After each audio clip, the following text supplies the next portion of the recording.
While riding your motorcycle, anything can happen. That's why you need to be prepared to be able to stop on a dime. Stopping quickly and efficiently could potentially save your life. So that's why in this video, I'm gonna teach you how to emergency brake the right way. Now let's hop into it. Let's start off with the basic. Which brakes do you use? The front brake? The rear brake? Actually, it's both brakes. Some riders will tell you they only use the front brake, and this is completely wrong. You see, the front brake does about 70% of your braking and the rear does the other 30%. When you're making an emergency stop, you want to have 100% of your braking power. So exactly how do you apply these brakes? For the front brake, you want to apply it quickly but smoothly. When I took the Pro Rider Advanced Motorcycle course, my instructor Mike taught me this metaphor. Imagine you're trying to squeeze all the juice out of an orange without making a mess. You want to do this smooth and controlled. You don't want to just grab the orange because the juice is going to go everywhere. The same goes for squeezing the front brake. Well, except for the juice going everywhere. You don't want to just stab the front brake. When you do this, you're going to end up causing your front wheel to lock up and go into a skid.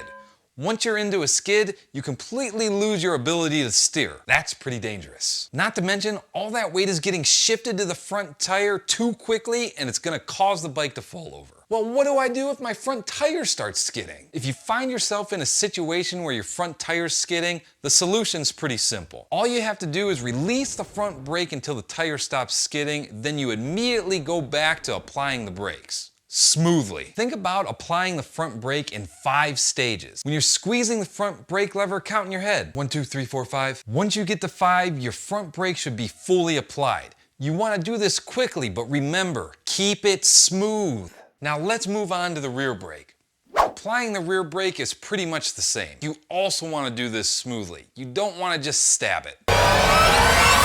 If you stab the rear brake, just like the front brake, your rear tire is going to go into a skid. When you're skidding with your rear tire, the procedure is a little different from the front. Let me explain. If your rear tire starts skidding, you just want to ride out the skid, especially if you're fishtailing. If your back end's fishtailing, just hold that rear brake. You do not want to release it. You do this because as soon as you let off that brake, the rear tire is going to regain traction. Once it regains traction, the rear tire is going to snap back into alignment with the front tire, and then that force is going to throw you up and over the handlebars. So don't do that. Also, while you're applying both brakes, you want to be shifting down into first gear. And here's why. By being in first gear when you complete your stop, this will allow you to rapidly accelerate and get out of the way if you need to. You don't want to get hit by Karen texting on her phone, not paying attention. Now let's hop on the bike and show you in real time what this should look like.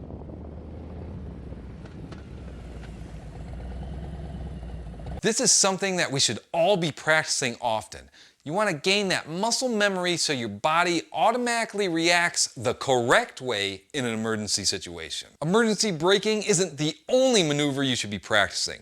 Check out this playlist right here, and I'll give you some other maneuvers you should be practicing as well. As always, this is Jogo with Jogo Motorcycle Adventures. Until next time, ride on.